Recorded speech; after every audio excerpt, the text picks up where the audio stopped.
programme bi comme ni ngeen ko xamee ñu gërëm leen sant leen bu baax di leen wax good morning wherever ngeen nekk ci àdduna si di ànd ak ñun jamono ji di leen wax thank you so very much as always as ever been with us and of course thank you for as always of course following the much loved and widely followed program Good Morning Africa right here on Africa TV and we say good morning and welcome back again to the program su ko defee tey tamit ñu dellu si incha allah war cee waxtaan lu am solo si biir programme bi ci li nga xamante ne mooy ci suñu studio story si waaye tamit xew-xew jamono ni ñu koy defee saa su ne ñu gërëm leen bu baax ci safo bi waaye ci kolto bi waaye laataa ñoo yegg si rek ci biir waxtaan bi wala ci ponk yi nga xamante ne tey yooyu lañ indi ma daal di bàyyi suma naataango di nuyu Modou Mohamed Niang tey moom gars yi ñun lañ dañu bàyyi bagage yi tey soxna Julde defaraat tey waaye ñu ngi koy nuyu bu baax. waaw jërëjëf Amadou ñu ngi nuyu ñëpp ak ñi nga xam ne time bi si jotee dañoo cuun Africa TV parce que taataane seen xibaar yu wér te wóor ñoom ñëpp ñu ngi leen di nuyu ñooñu am nañ ci ñu ne si réew mi ak si bitim réew yëpp ñu ngi leen di nuyu comme noo ko waxee rek di nuyu Ajaratu Julde ak ñi nga xam ne leen dee faral di ànd ak ñoom si jotaay bi lee waaye tey dañu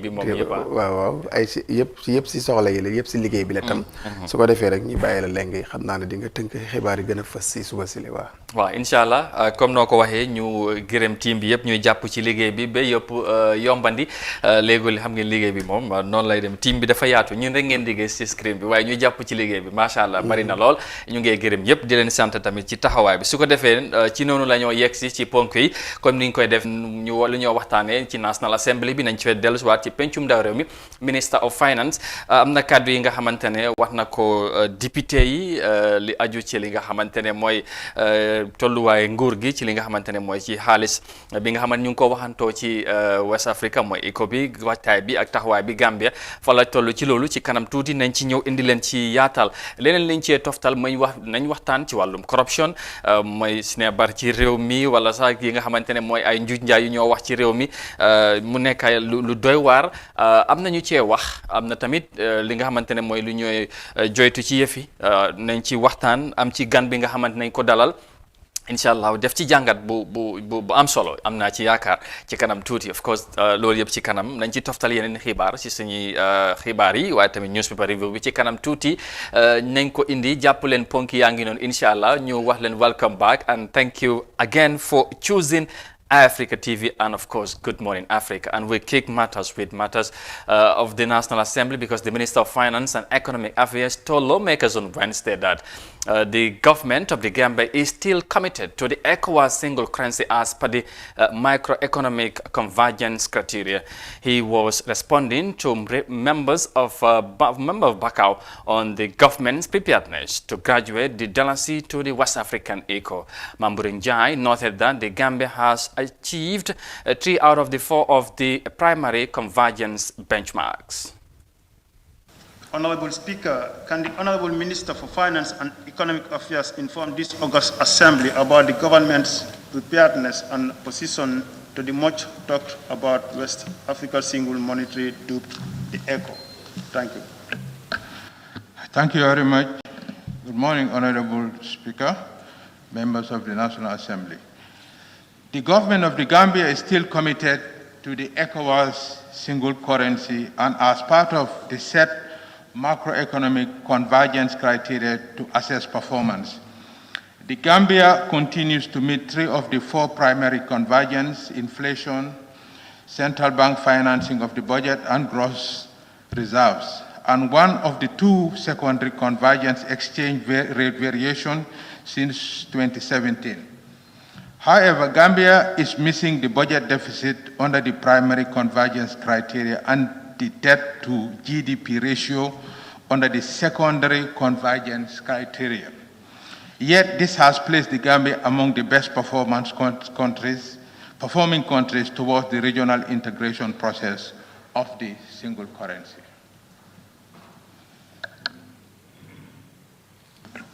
Honorable Speaker. Honorable Member for Bakau. Honorable Minister. Honorable Minister, do you finish? I just wanted to confirm and clarify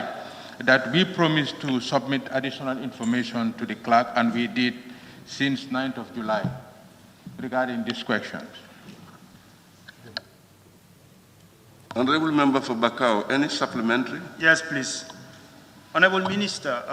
what will be the Gambia's advantage or interest of being part of the said currency? I think one of the advantages that we have in this country is that our transaction costs, bureaucracy, most of it compared to our region neighbors, we do perform better. And that we believe that when it comes to trade, we are like our export trade. Majority of our imports do go to the region. So I think being a member in this group will give us a lot of advantages, and that as a small country with very limited resources, we believe that it has a lot of advantage in our benefit to be able to perform much better. And again, the transaction cost, their bureaucracy, ways of doing business in the Gambia is much, much better than some of our neighbors. Minister of Finance and Economic Affairs, they are speaking, Mambu.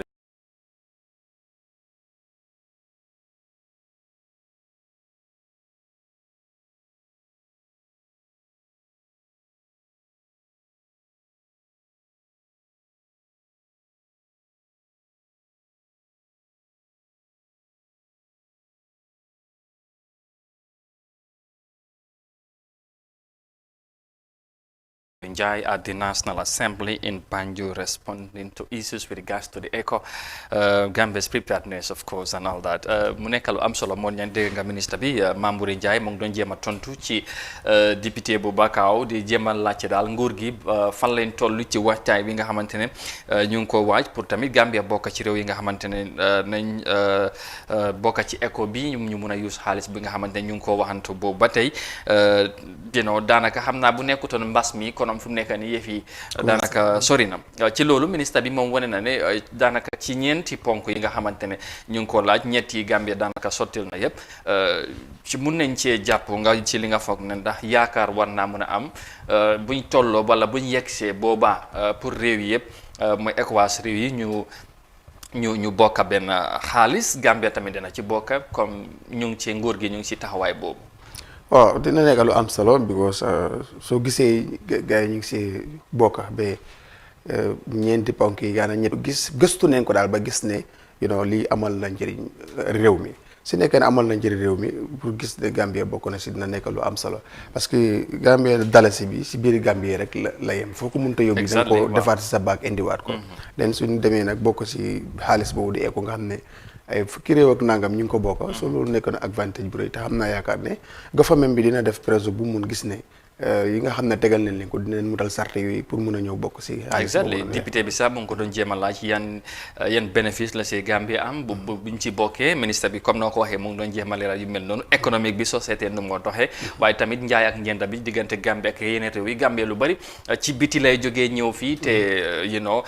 suñ xaalis bi comme noo ko waxee fii rek la yem te da ngay am changes bi ak yooyu soo waree dem Sénégal waree dem Nigeria wala any other country within the sub region foog nga change xaalis bi te loolu léegi-léegi du nekk advantage ci ñuy indi ay bagages ci réew mi te yooyu yëpp xëy na dina yombal yëf yi ci nu mu ko waxee definitely dina ko yombal bu baax te dina nekk beneen yokkute koom-koom si réew mi dimbale tam ñi nga xam ne si njënd ak jaay la ñuy yëngu bu ko bàyyiloo xel Amadou ifin Sénégal fii jege ñi rek soo fa bëggee dem da nga dee face problème because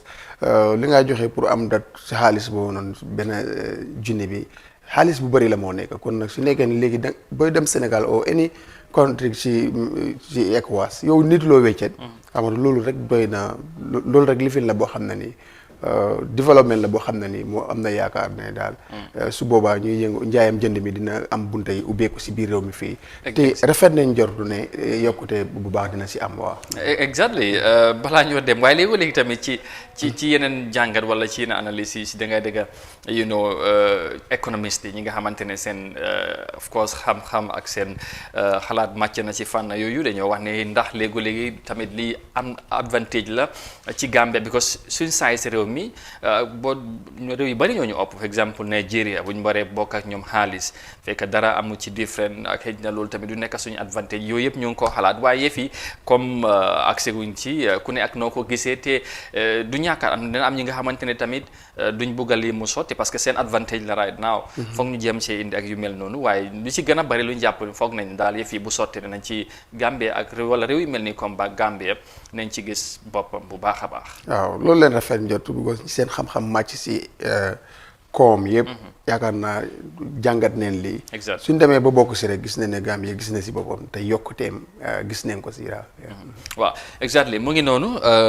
loolu mu nekk lu am solo comme ni ngeen ko déggee xam naa tamit yéen tamit ngeen ki am cause ci yëf yi xam yàgg nañ cee wax nag nekkul lu bees yëf yi éco bi am na ñu bari jàppoon ne jamono ji sax waroon nañ ci yegg si bu yàgga ndax depuis 2002 ba léegi ñu ngi see wax ak yu mel noonu réew yaa ngi waaj waaye nag ak situation bi nu mu demee right now mbas mi le mooy Covid-19 bi ndax tamit yëf yi dana demee nuñ ko bëggee loolu tamit nañ ko xaar waaye daal government bi wane na ne commitment mu ngi fa pare nañ pour gis ne Gambia tamit na ci bokk comme ministre bu yore wàllum koppar gi ak yu mel noonu économique bi moom wax na ko moom Mamboure Njie démb ci National Assembly bi gannaaw loolu nu ñu wey wax ci leneen and of course we'll move on to our next story because we are talking about corruption next because, of course, the 4th edition of the African Anti-Corruption Day has been commemorated by the Anti-Corruption Coalition in the Gambia on Wednesday. The event this year calls for fight corruption through effective and efficient judicial system. The Gambia has since 2005 been part of the 44 AU member states that have ratified the Convention on the Prevention and Combating of Corruption. More of that in this report. In commemoration of the African Anti-Corruption Day under the theme Fighting Corruption Through Effective and Efficient Judicial System, the Anti-Corruption Coalition in the Gambia observed that the process is generally slow. According to the corruption bill that has lasted for 8 years and the lack of adequate resources for the judiciary were among the Abdoulaye Jadama, chairman of Anti-Corruption Coalition, alleged that the government had shown limited movements in policy actualization and implementation of anti-corruption commitment to the African Union. The Gambia should take every effort to submit a periodic report, which is also another fundamental requirement that we fail in, and allow country visit by African Union Advisory Board in the coming year. The level of anticipated corruption is further taken for granted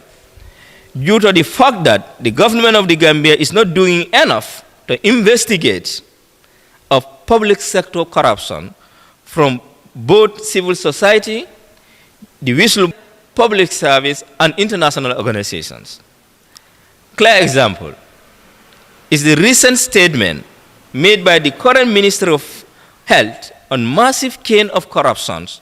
at the Ministry of Health.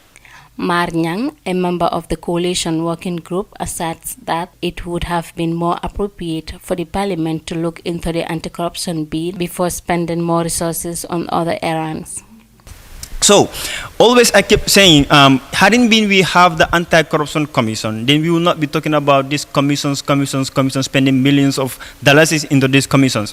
The anti-corruption commission, the anti-corruption bill has been at the National Assembly for a while now.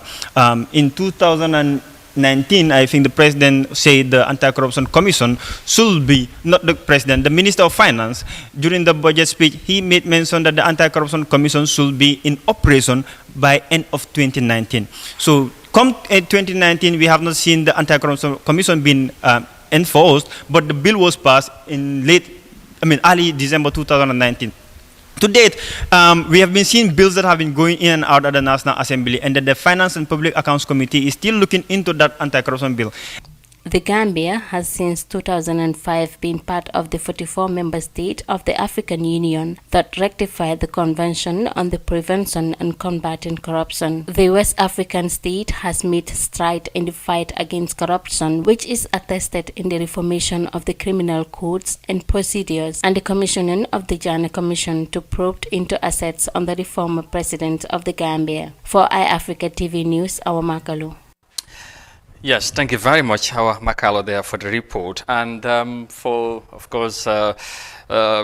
more discussion on that matter, and of course for better, so of course we would want to digest more on the matter of corruption in the Gambia, and for that regard, we are pleased to say we are joined by Mar Nyang, Executive Director of Gambia Participate, of course, who also was part of the commemoration yesterday, and I believe part of the anti-corruption coalition in the Gambia as well. Mar, thank you very much for joining us this morning to shed light or more light on this on the commemoration, but also on the corruption level in the Gambia. First, we welcome you to the program. Thank you very much, sir. It's a pleasure to be here and then share the recent statement that we made yesterday at the Anti-Corruption Coalition Gambia regarding the commemoration of the 4th edition of the Africa Anti-Corruption Day. All right, 4th edition commemorated yesterday. First, I will ask you, as somebody concerned about corruption matters, especially in the Gambia, or Gambia in particular, tell us the level of corruption in the Gambia. How concerned are you? Well, I keep saying the level of corruption in the Gambia is underreported, is underestimated, and it's also underinvestigated. I mean, we have a very systematic corruption that is in the public sector, which is retarding development in all sectors. I mean, if you to drive today around in the morning and then look at the markets, you will see poor people, you know, I would just call them poor vendors, working and then spreading their goods on the floor, and then they're paying tax. So the area council are supposed to make sure they give them a good marketplace, enough space for them to be able to sell goods that will be healthy for people to eat. That's something that we need to concern about. So I think what we also fail to understand is that of the human cost of corruption. When it happens at the ground, at the public sector level or at the highest level, how does it really affect the lives of the people? Okay, I will interject here quickly because, of course, talking about corruption is not a new thing in the Gambia. From the First Republic to now, Gambians have been talking about corruption, Gambians have been told about corruption, but as a concerned somebody about corruption status in this country, tell us about the proofs or the evidences. What are these corruptions about, and how do they occur? Sometimes people will want to know, and sometimes one might say, you might say there and say corruption is up there, but how does it happen? Where are the evidences? How do people know that there are corruption? Of course, people talk about it, but sometimes it's difficult to prove that. These are the things that we talk about. I totally agree with you that sometimes it is very difficult to prove it because the fact is with the government, and the government failed to give the information to the people for them to be able to hold them accountable. So there are gazillion of alleged public sector corruption. One coming from the highest, ministry in this country, that is the Ministry of Health, the highest officer, which is the Minister of Health himself. Alleging the public sector corruption in his ministry. And in fact, before that, we also made an investigation into the COVID-19 fund. And then a report called Corona de Gambia and the Millions was published. And exactly what he said, we already published that 2 weeks prior. And then you also look at the current report that comes from the Environmental Investigation Agency, EIA, published June 3rd, 2020. They have also reported that the Gambia has underreported $471 million in regards to illicit timber trade. And then it is involving top government officers who are ministers right now, currently serving the government, and they have bypassed their position, allowing the illicit transportation of timber. And then there is an investigation video, a secret video, making the Gambians were actually those that are involved in it, saying that that particular minister was part of it. So you also look at the current tourism scandal. We have seen the documents, right? Those documents are enough to prove that there is massive abuse of power, facilitating the awarding of contracts to a higher bidder, which is not acceptable. And GPPA also made a recommendation that an independent firm should be able to look into that particular procurement and then give an estimate. An independent firm did the work, and then they gave the amount, and then they say that the one that the highest bidder bid is too much, and they end up giving the contract to that person. So So these are kind of the concerns that you have. I mean, they are not. They are concerns. I mean, we've seen massive abuse of power, personalization of public office in order to personalize public wealth. Okay, I know we'll come back to the anti-corruption bill, which I had to mention in the report. But before then, you talked about government, of course, not giving out information, and that probably might talk about transparency. And recently, we have seen the U.S. government, of course, clapping or approving Gambia's progress in terms of giving out relevant information and transparency. What do you say to that? Yeah, so if you look at that U.S. report, it says Gambia has made significant progress in budget transparency, but Gambia has not met the minimum requirement for budget transparency. And what is minimum requirement? Minimum requirement here means the Gambia should be able to make so the top budget documents are published. But at least there are some plus for the government. Yeah, definitely. I have been. If you go on our Twitter, we've been also clapping for the Ministry of Finance. We also closely work with the Ministry of Finance because recently we've seen them uploaded the approved budget, and then they've also developed a more simplified citizens budget, and then the monthly expenditure report is also published on time. So these are some of the things that we've been advocating at the Ministry of Finance, and they've been complying to what we've been advocating. So they are really cooperative in comparison to other ministries. So they are making progress, to be honest, right? They're making progress towards making so we have a budget transparency but we still have a gap to fill, and the gap to be filled is not only with the Ministry of Finance. You have the National Audit Office, who is supposed to make sure that the audit reports are published on time, and by law they're supposed to audit public accounts 6 months after. They're supposed to publish the public audited accounts 6 months after the financial year, which is hardly done. Right now we're talking about the 2018-2019 reports. So these are some of the things that should be done in order for Gambia to meet the minimum requirement. But we've been making significant progress. All right. Many also believe, as you probably may know, that of course the way to fight or to eradicate corruption in the system, probably it would be not easy, but then is about having an institution that looks or deals with the corruption. That is the Anti-Corruption Commission. And of course the bill, I believe, is at the National Assembly. Like I said, I heard you mention about that. What do you think is deterring the progress of having the Anti-Corruption Commission set? Of course, the bill is at the National Assembly, but it looks it's taking a long more time than it needs. And what position do you think government is taking with, or is showing to see that the commission is instituted? So the executive has taken up the initiative in making sure that they table the anti-corruption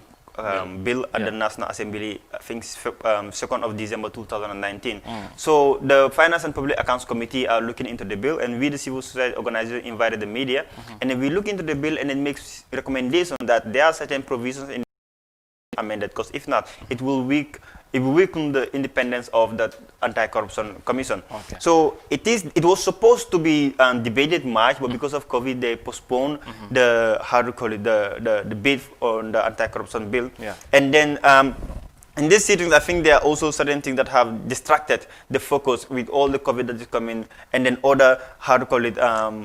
bills that have been passed. But for me, I believe one thing that they should prioritize is that of the anti-corruption bill, because right now the corruption that is going into this country is just unacceptable. So you are concerned about the progress it's taken? Well, yeah, I mean, if you look at the records, Gambia has not been making significant progress. We have not made significant progress towards fighting corruption. If you look at the Corruption Perception Index that was published by the Transparency International, we are the 93rd least corrupt country out of 180 countries around the world. So that tells a lot about how corruption is actually evolving in this country. It is always on the increase, but not on the decrease. Wow, that's a big concern. And again, like I say,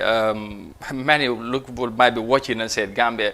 they will just only do the talking, because you sit here and talk about corruption. They do this, they do that. But of course, like I asked you earlier, of course, the evidence is, to make people believe that you would have been probably good, and you come and say Gambians, look, this is one of the things or two that we have, and these are proof. Of course, you mentioned the Minister of Health, who said there were some malpractices in his ministry and all that. But that alone, I don't think it's enough. As an activist or as a concerned people, it might be also important sometimes you come with proofs and evidences to the people to know exactly this is what we are talking about. I know you have a concern, and again, people are talking about it. Yeah, we did that. We publish our report, and then all the facts are stated in that report. We in fact send it to the Ministry of Finance, Ministry of Health, National Audit Office, and National Assembly for them to look at that document and then subpoena documents. Is that enough? You think you should? Don't you think you should do more efforts? Yeah, to we make should sure? definitely do more. And then I think where our challenge is, whenever we're conducting our investigation, who have the facts, the government, you write to them requesting for those documents, they never reply back. So that tells you the lack of transparency. And then you cannot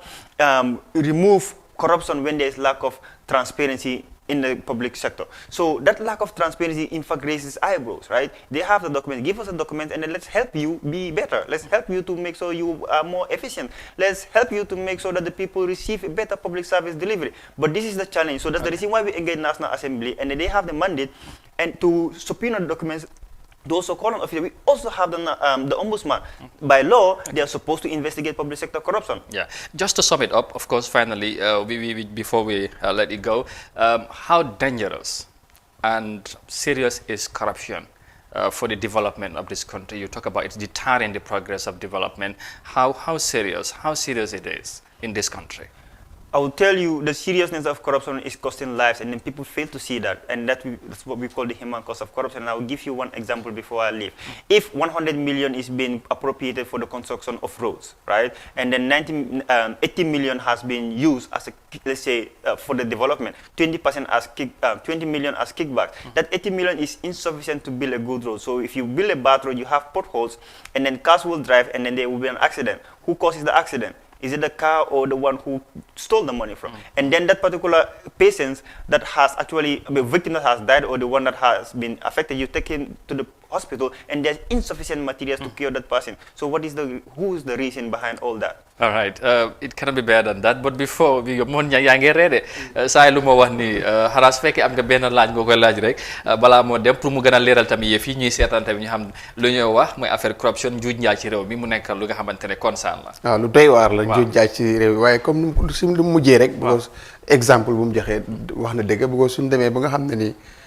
am na ku jël si lu waroon a tax yoon bi garanti kon ku jël loolu moo cause accident bi by all but lu ma laaj rek mooy am na moo wax na ne dañoo jël seen report yóbbu jox ko government pour duñ dee am tontu si ñoom parce que loolu su ma la déggee dafa mel ni kon ñoom corruption bi dafa mel ni bu fekkee mu ngee dox si bureau bi ñoom tam am na luñ si jàppa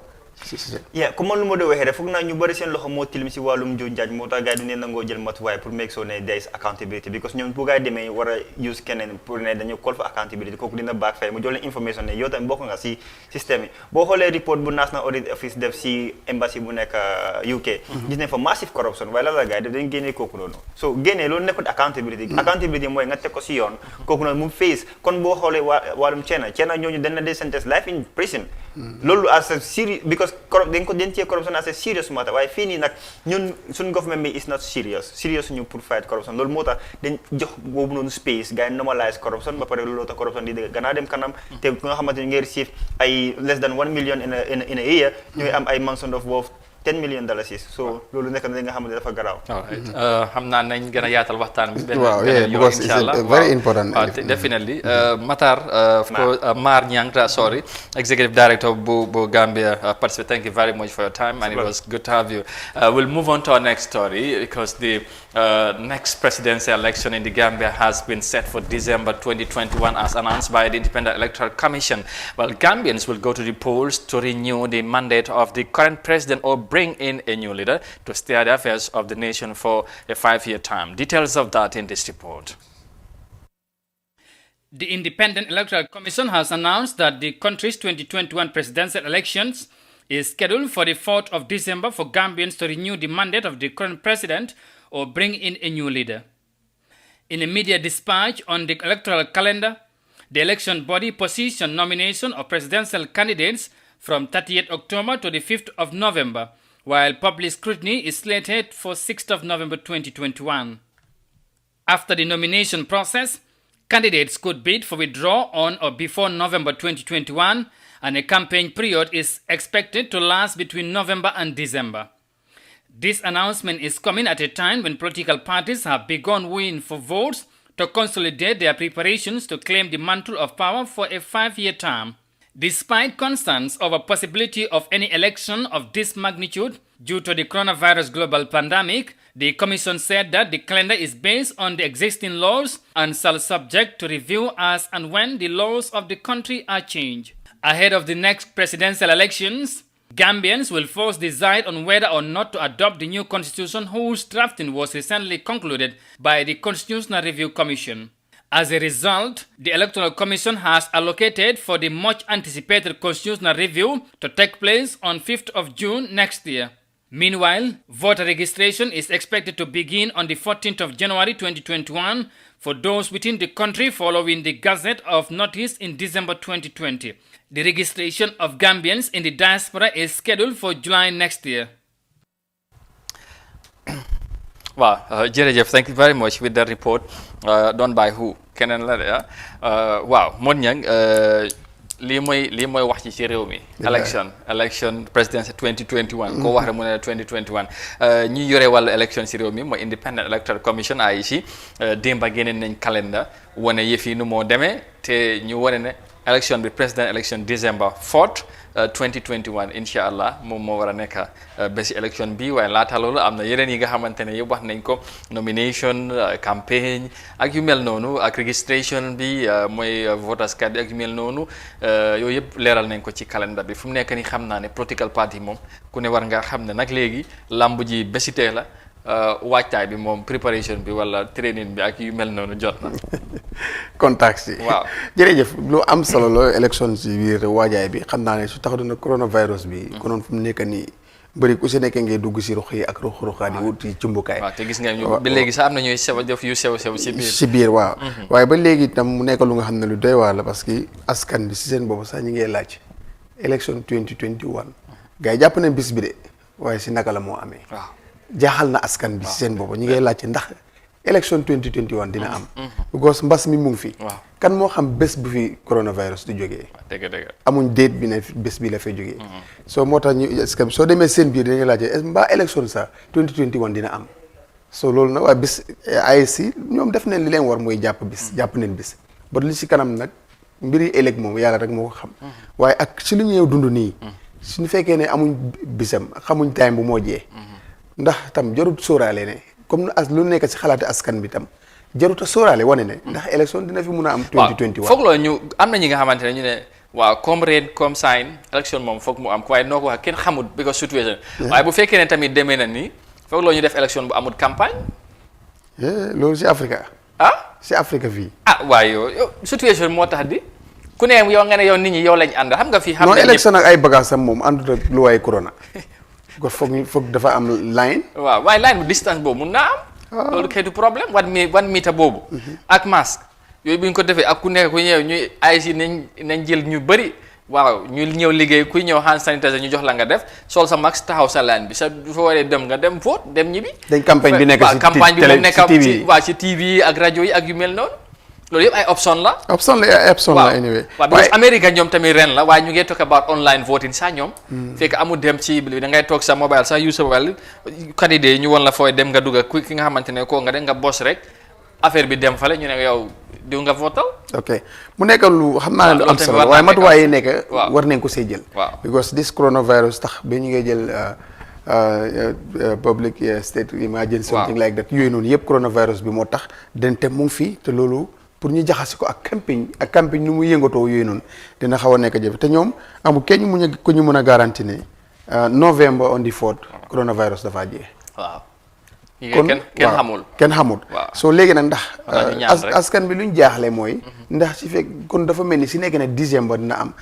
élection 4 ba pare xamuñ coronavirus kon la moo jeex kon dafa mel ni dafa am yëpp dafa jaxasoo ak coronavirus pour ñu war a def campagne dem élection something like that soo meesu yooyu yëpp. askan bi ñaaw nañ si jot xam naa war nañ see jël meesu di nguur gi. te xam na nag nit tam da ngaa sóoraale lu ñëwagul. pour daal taxaw seetlu la laajte la boo xam ne ni askan ba nga koo def. ndax fi ñu jamono juñ toll ni war a def référendum defaguloo ko ak yeneen yu bëri yi nga xam ne réew mi ñu ngi ko war a def. te loolu yëpp ñëwagul ndax ñi ngay laajte ndax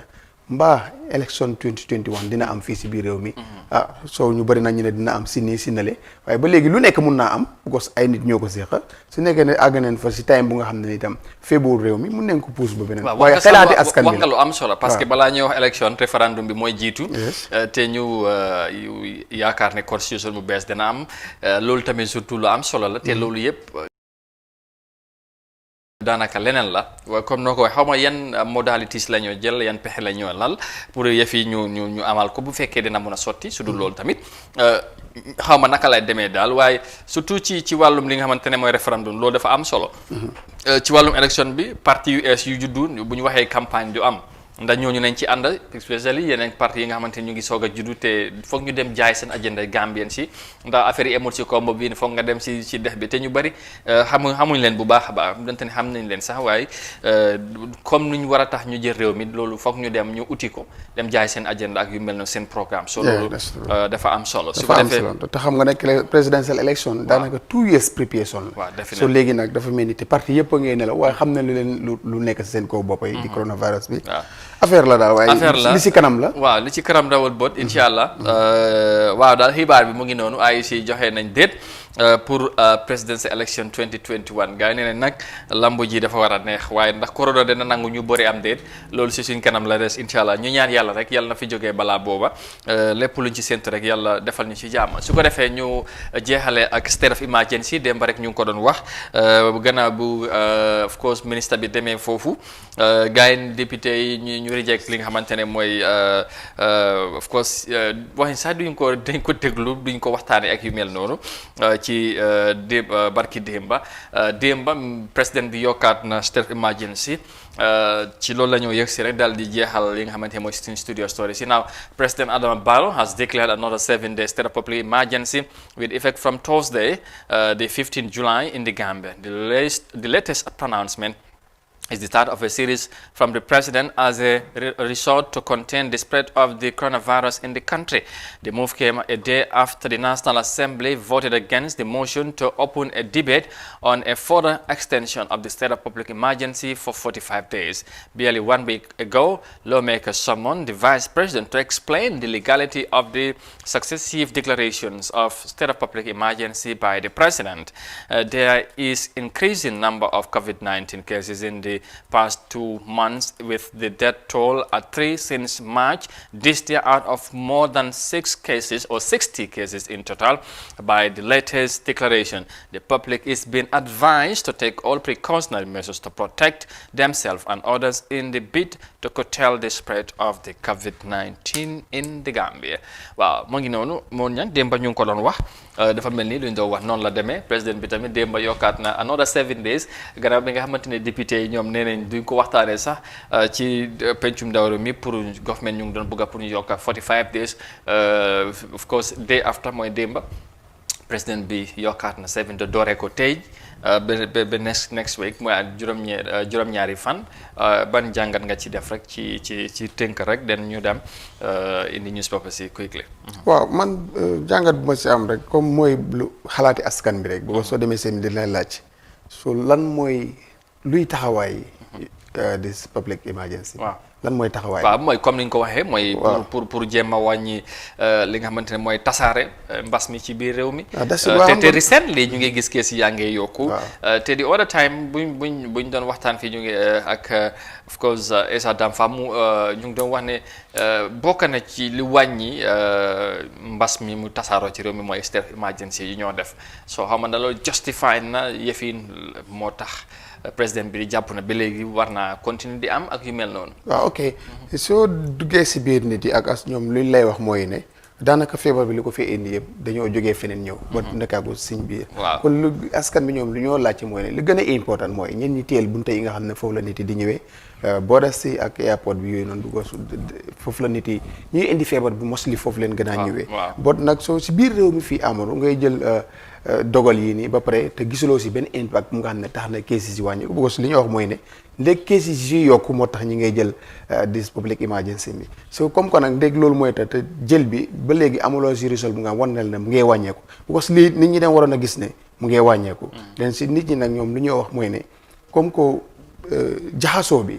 dafa am suba ba ngoon daanaka jotu koon def lu ñu gënoon a focus mooy ne téye border bi ak airport bi nga xam ne képp ku ñëw rek nen la yóbbu nga dem quarantine surtout nag border bu nga xam ne moo nekk si diggante fii ak Sénégal boobu moo gën a nekk problème ñun moom border bi yëpp Sénégal la yëpp waaw su ko mooyee mooy airport bi ñuy jógee li fi te boobu am nañ si taxawaay boobu moom waaw gars yi am nañ si taxawaay terewut am nañu fare jógee last plane bu ñëwoon am na cases yi ñoo xam ne ni amoon nañ ko te ñu ngi leen téye ba lu gën a important mooy ne 7 days yi ñoo jël nii di ko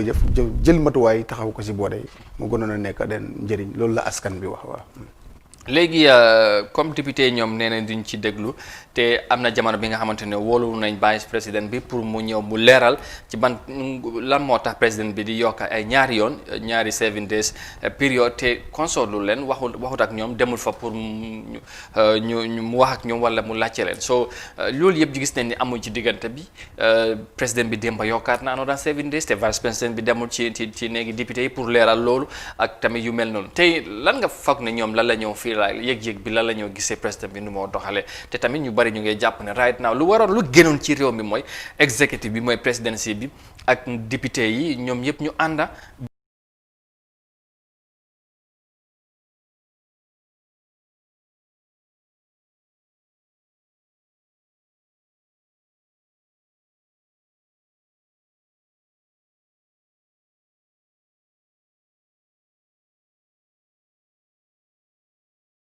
benn jubluwaay jàppalante ba ñu mun a daaneel mbas mi waaye bu fekkee ne ñaari institution yu am doole la kii di xëccee dem ni kii di xëccee demee beneen boor dafa mel ni nit ñi la ñoo bëgg a sonnal bu boobaa loolu du nekk njëriñ réew mi te situation bu mel ni réew bu nekk dafa soxla kilifa yi ñu dajaloo waaye bokk a gis-gis boole doole réew mi pour mun a confront li nga xamante ne mooy lu taxaw suñ kanam te mooy COVID-19. lu am solo te ku si nekk doole bi nga am askan bi ñoo la ko jox. di réewi Gambie askani réewi Gambia. kon ku si nekk bul xool sa bopp. muy néegi député bi muy président ñoom ñëpp li leen jox doole bi tey nit ñi la kon mbiri nit ñi daf leen war a itteel lépp lu mu laaj pour waxtaanee mbiri nit ñi ñoom ñëpp ku si nekk da nga si war a wàcc si suuf pour waxtaan ak ñoom but kenn waru see gis sa bopp kenn waru see wane sa bopp parce que yow amuloo ko wala race politique mu ëpp léegi because kenn si ñoom amu ko because li la ko won mooy ne ku si nekk yaa ngi bu time bi ut jotee da ngaa dugg si askan boo ut leen kon soxla askan boobu su taxawee ñi nga xam ne ñoom ñooy léegi député di président bi di ak ku munta nekk rek da nga la war a bàyyi xel ñooñu ba waaye kenn warut a wane sañ-sañ wala doole wala lu ma neex laa see def non non non kenn amul right boobu parce que bi nga soxlaa da nga wàcc si nit ñi ñëw moom loolu te nag anytime tam kuñ ko si jox doxaloo ko nu mu la waree ñoom ñàkkuñ fayda because léegi bëti nit ñi ubbeeku noonu si élection si lu muy lu munta nekk da ngaa def ubbeeku si élection réew yu mu am yëpp gis nga ko ba mu déparé ba léegi élection di fo nit ñi di fal di folli askan bi di fal di folli bi si réew yi mu am yëpp ba mu déparé ba léegi gis nga ko képp ku la neexul ñu génne la fa indi keneen so this is buntu boobu ubbeeku na fii si réew mi muy député muy maire muy anything ba si kansu la képp nga xam ne askan bi fal neen la gisuñ seen bopp si yow lu tax ñi fal la beneen pal jotee rek dañ la faa génne indi fa keneen so loolu moom bunta bu ubbeeku waaw mu ngi noonu mu nekk lu am solo loolu foofu la ñoo jeexale suñ studio stories yi gaawtu rek dem jëli short break and of course ñu ñëwaat indi leen lu gën a fees ci étiquette yëglekaay yi mooy newspapers si ñu indi leen ko léegi gannaaw short commercial break. We'll be back soon inshallah.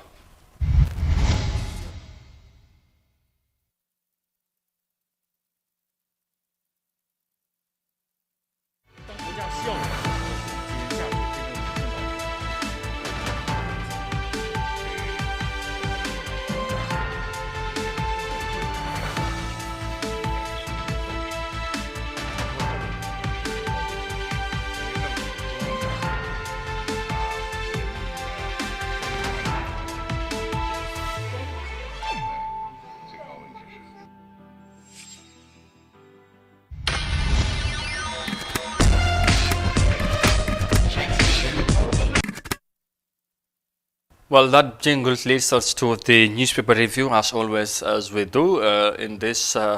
second half of the program. We just remind you, ne Star GSM, ñoom ñoo daal di dooleel newspaper review bi comme nuñ ko waxee every day and every time ci programme bi ñu fàttali rek ne lépp lu nga xamante ne li aju ci wàllu mobile ak lu mu àndal, of course, satellite bi receive ak yeneen bagage ci jamono,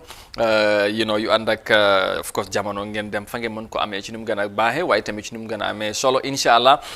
si seen maakaan foofu ci Tabokoto Latrikunda Westfield ba Brikama ak ak yeneen béréb ay maakaan tamit ci biir réew mi waaw exactly waaw tigi loolu mu nekkal lu am solo ñu ngi leen di jaajëfal bu baax ci jàppa buñ jàpp ci liggéey bi su ko defee moo ñaan ñu yegg si newspaper bi tey nag ñaar rek lañ leen indil mooy di Voice newspaper of course and the Standard newspaper ñu dooree ko with the Standard newspaper today ci suba si ñoom nee nañ presidential election slated for December 4th next year ci nuñ ko indee leneen lañ ci toftal ci Standard newspaper mooy NAM want border villagers to be armed against armed robbers. And of course, new pension bill seeks to move retire age to 60. And protocol officer testifies in diplomatic passport case. And UDP files petition against IEC. waaw mu ngi noonu kon ni ngeen ko gisee noonu loolu moo nekk ci Standard newspaper ñu wax ci UDP ak IEC dafa mel ni waaw UDP moom yëf yi yóbbu nañ ko ci beneen level. Of course, United Democratic Party has filed a writ of mandamus in court, seeking the court to compel the Independent Electoral Commission to do what is right. The UDP spokesperson Almami Tal confirms to the Standard yesterday that the party's lawyers have filed the writ because the party is apparently frustrated with the IEC for not observing the rule of law in the case of Chairman Sonko. We filed for a writ of mandamus to be issued to compel the IEC to do their job according to the law, he said. He said the party is in a race against time to force the IEC to execute its duties as dictated by the laws. Wow. mu ngi noonu UDP yóbbu nañ IEC ci kanami yoon ci kanami loi pour ñu nenañ pour daal code bi mooy yoon bi forcé wala wax IEC ñu def lu ñu war a def ci loi bi nu mu ko tirale seen diggante ak Chairman Sonko dafa mel ni ñoom ni ñu gisee daal mooy taxawaay IEC nekkul taxawaay bu ànd ak loi ñoom lu ñu war a def defaguñ ko tax na nag yóbbu nañ leen ci kanam yoon seen loi yi yóbbu fayal nañ li nga xamante ne mooy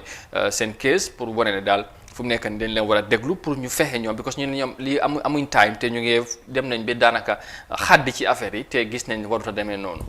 waaw loolu tey waaw def nañ leen nii la parce que mbir tam soo ko toppee ba amatoo si yow fu sa doole yem da ngaa yóbbu nag fu li ko gars yi di waxee fu mbaxana nekkee benn foofu ñoom am nañ si taxawaay beneen taxawaay waaye mbiri loo la ay si mun naa am leen seen tekkaaral gi am na fu ñu ko teg ñoom tam ñoom itam am na fu ñu teg lu tax ñu yóbbu ay si yoon léegi itam mu ngi si ko bi mu ngi si yoon léegi ñu xaar rek fan la wanante di mu jéggi ay bëtam xam naa ne daal nekk na mbir mu nga xam ne soxal na waay UDP di ci amaan Sonko ak ñooñu te xam naa train na leen nelaw te Sonko moom dafa mel ni mu ngi yandoor moom waaw noonu la nuroo te moom tamit am na jamono bi nga xamante ne moom nelaw ne dafay yóbbu gaay ci kanami yoon loolu yëpp mu nekk li nga xamante ne lu fi jaar la diggante UDP ak Chairman Sonko dafa mel ni sax National Assembly am na coppite guñ si indi si lu jëm si waaw waaye loolu ba léegi leeragul bill bi am na fu ñu ko rifa ndax am na fa division si seen biir am na ñu jàpp ne lii moo tax ñu indi bill bi right now pour ñu jéem a safe ki nga xamante ne mooy Sonko am na ñi nga xamante ne nañ du loolu interest pour ñëpp la so division def si am so léegi nag rifaat nañ ko to a committee pour ñu seetaan bu boobaa bu ñëwaatee ñu seet fan la ñoo mujj ndax danañ ko pass wala dañ ko reject ak yu mel noonu loolu yëpp mu ngi si suñu kanam waaye right now lii moo nekk lu bees ci yëf yi Amadou daal loi lépp looy def si loi rek def ko ngir askan bi waaw intérêt si askan bi ba soo ko defee rek ngir intérêt si keneen wala keneen ëllëg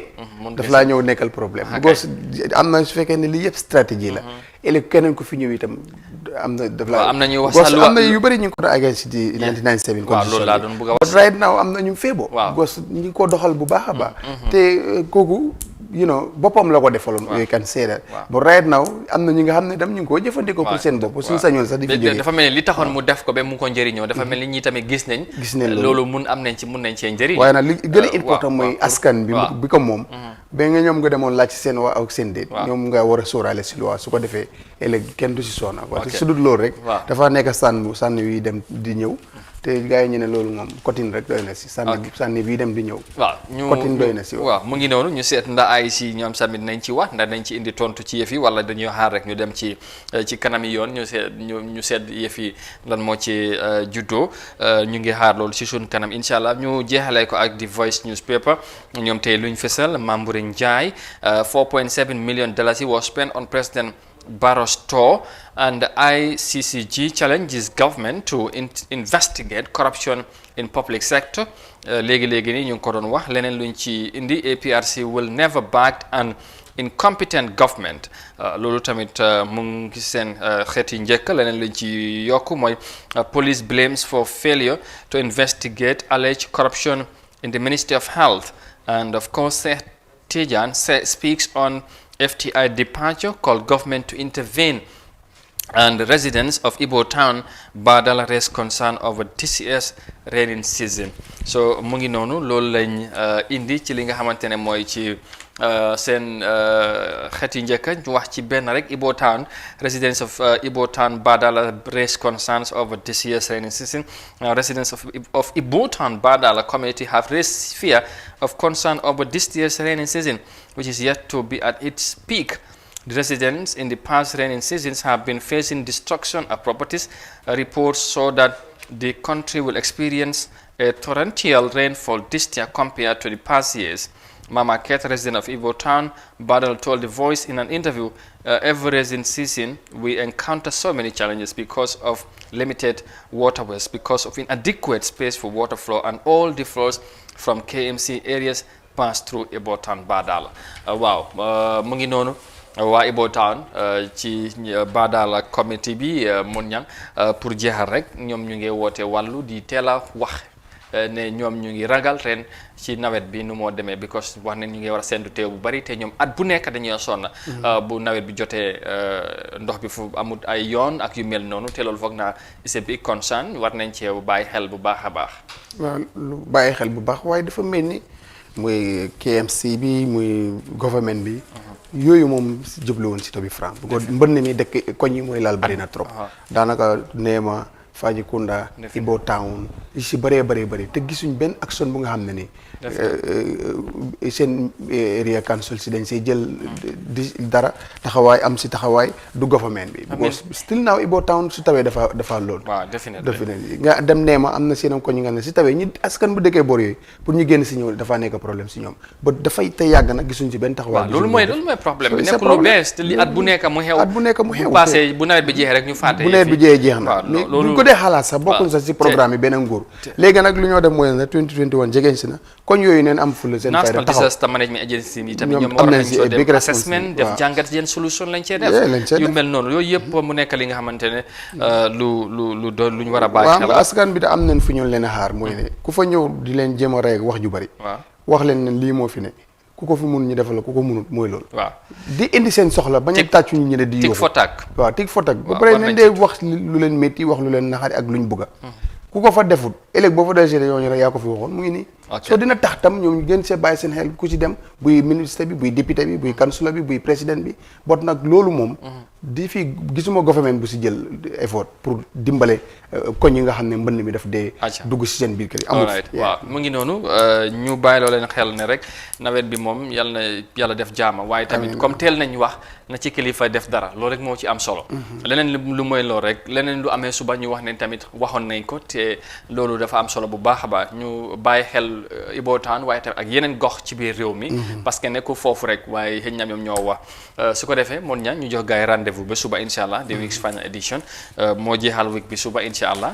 ñu dellu ci jërëjëf Amadou ak ñi doon seetaan Africa TV yëpp ñu ngi leen di sant di leen gërëm di leen ñaanal jàmm di wax na gars yi nag ba ëllëg ak jàmm dinañ dellusiwaat incha allah indi leen xibaar yi wér te wóor fii si Africa TV. jërëjëf Modou Mohamed Niang ci taxawaay bi amati na solo gërëm ko bu baax a baax ci liggéey bi waaye tamit gërëm team bi yëpp kon nuñ koy waxee ñu jàpp ci liggéey bi yëpp caméraman yi ak gars yëpp ñuy jàpp waaw Mendy Junior Lamino ñu ngi ko nuyu ñoom Seexu ak gars yëpp ak ñoom Ado borom technical ak ñoom Moos team bi yëpp ñu ngi leen di gërëm bu baax di leen sant ci taxawaay bi incha allah mbokk yi ñu gërëm leen di sant leen tamit ci safo bi ak ci kóolute bi ci ànd bi ngeen di ànd ak ñun ba suba ak jàmm ñu indilaat leen beneen edition mooy the week's final edition of the Good Morning Africa right